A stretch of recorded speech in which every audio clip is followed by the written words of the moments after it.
So, hallo. Heute schwätzen wir wieder über die Kirbe. Es geht um die Frage Rummelplatz.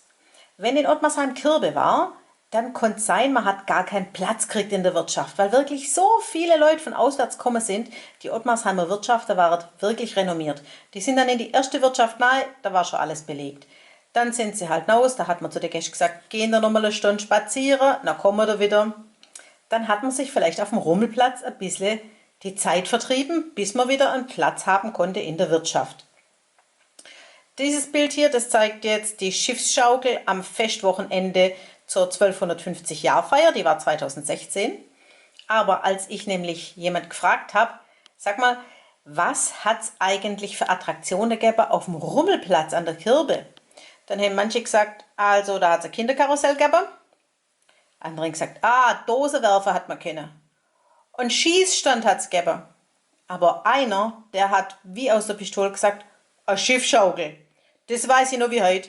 Der hat mir so wild geschaukelt, dass ich gekotzt habe. Hey Leute, hat's euch gefallen? Dann guckt doch öfter mal in meinen Kanal rein. Oder auf meine Homepage, da hat's ein ganz nettes Programm. Bei uns ist nämlich etwas geboten.